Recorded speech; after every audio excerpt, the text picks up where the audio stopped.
Buenas tardes, profesor. Mi nombre es Glenda Helvis, cédula de identidad 9221067, estudiante del quinto trimestre de Derecho y pertenezco al grupo de bachilleres. El tema que voy a exponer es sobre la tacha de instrumentos y para ello tocaré los siguientes ítems. Impugnación de la prueba, tacha de falsedad, procedimiento por vía principal y procedimiento por vía incidental. También tacha de instrumento privado. Antes de hablar de la tacha de falsedad, debo decir que nuestro Código Civil rige lo siguiente: los instrumentos pueden ser de carácter público o privado, tal como lo regula el artículo 1356 del Código Civil. Y en el artículo 1357 de nuestro Código Civil reza que instrumento público o auténtico es aquel que ha sido autorizado por las solemnidades legales, como la de un registrador, un juez o un empleado público, que esté debidamente autorizado y que tenga facultad para dar fe pública donde se otorgó el instrumento y lugar y fecha donde fue otorgado. Impugnación de la prueba. ¿Qué es impugnación de la prueba? La impugnación de la prueba se realiza a un instrumento público. La falsedad proviene del empleado público. La forma de impugnación es contra la prueba instrumental. Esta prueba se hace por falsedad, ya que la certeza del funcionario no abraza la verdad de las declaraciones de sus otorgantes. Si la falsedad proviene de las partes, la forma de impugnación de la prueba será por vía de simulación. Ahora bien, ¿qué se entiende por tacha de falsedad? Tacha de falsedad es cuando se hacen alteraciones del documento sobre la verdad que está en el contenido. Esta falsedad pueden ser ideológicas, intelectuales, de fe, de mala fe, causadas por el funcionario. Pueden ser falsedades materiales cuando las alteraciones se realizan en el cuerpo del documento, letra o firma. Es necesario que señalemos que son causales taxativas que están previstas en el artículo 1380 del Código Civil para el documento público.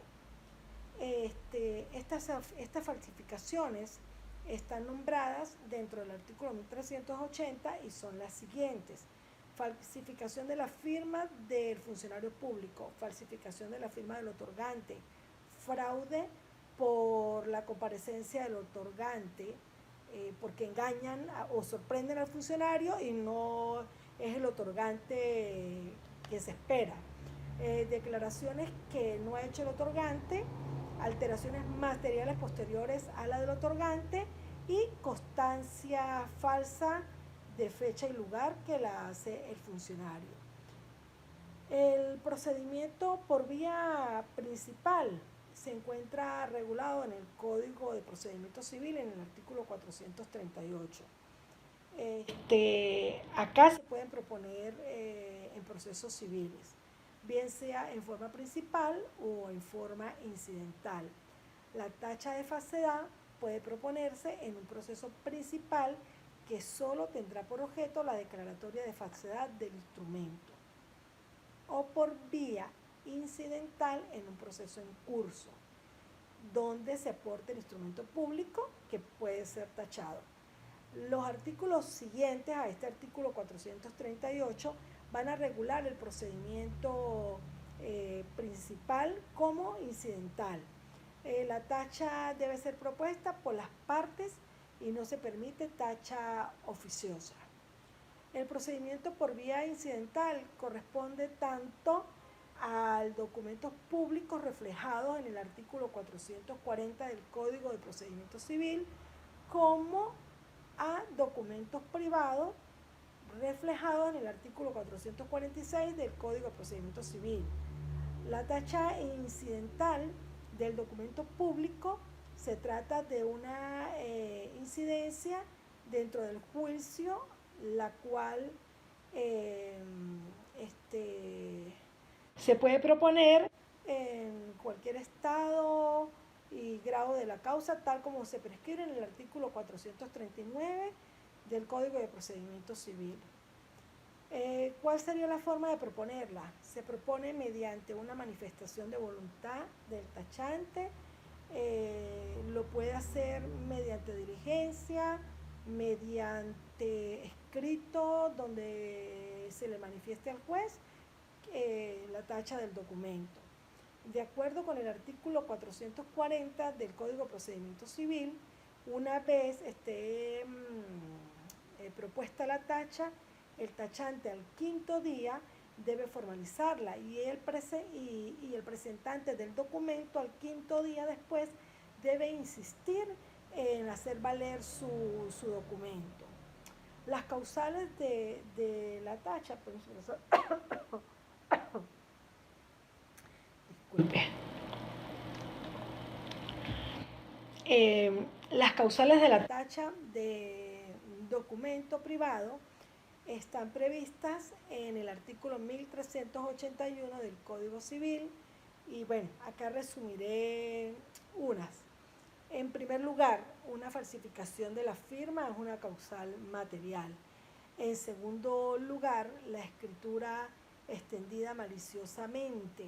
Esto quiere decir, por ejemplo, voy a traer a acotación, cuando uno se hospedaba en un hotel y se firmaba un voucher en blanco con la tarjeta de crédito y uno podía dejarlo de esa manera porque uno decía, bueno, si hago un consumo extra o si se causa un daño en la localidad del hotel.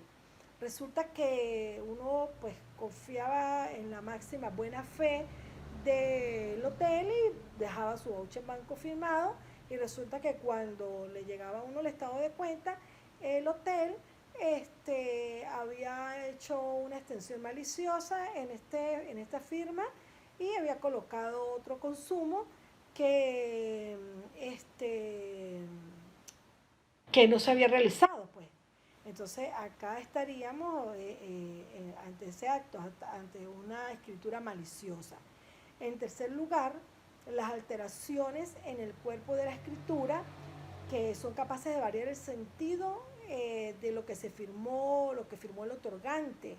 Esto es que borran palabras y le cambian el sentido a lo que se pretendía originalmente.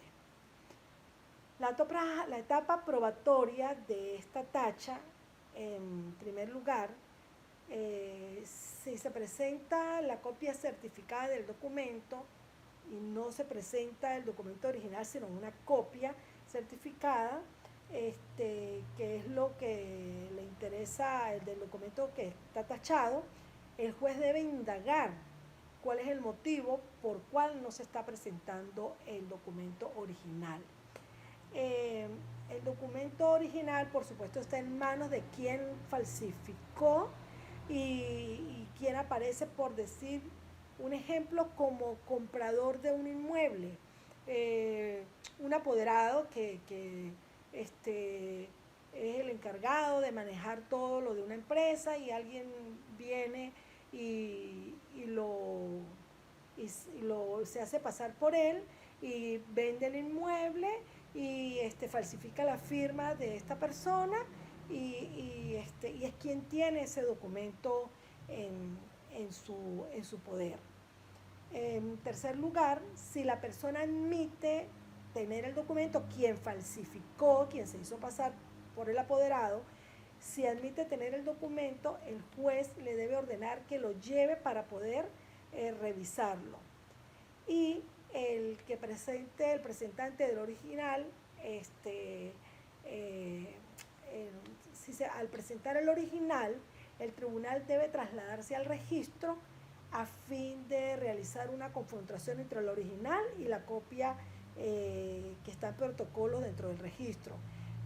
Si el funcionario o si el registrador y los testigos instrumentales o algunos de ellos residen en ese sitio, el juez los va a hacer comparecer para hacer que declaren en la oficina sobre los hechos y circunstancias que se presentaron en este otorgamiento.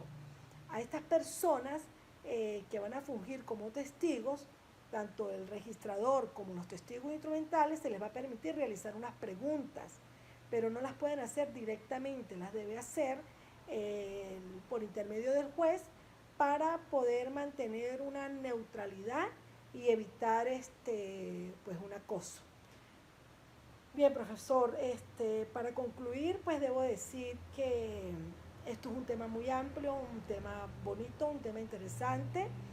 Para que esto no ocurriera, debería existir tanto honestidad de los funcionarios públicos como de los terceros, de los otorgantes. Lamentándolo mucho, no ocurre, por eso deben existir las leyes y deben existir los artículos y deben existir las penalizaciones. Por último, quiero darle las gracias por la comprensión que tuvo para que yo pudiera hacer esta exposición. Espero cumplir las expectativas. Y gracias, profesor. De verdad, gracias por comprender y esperarme.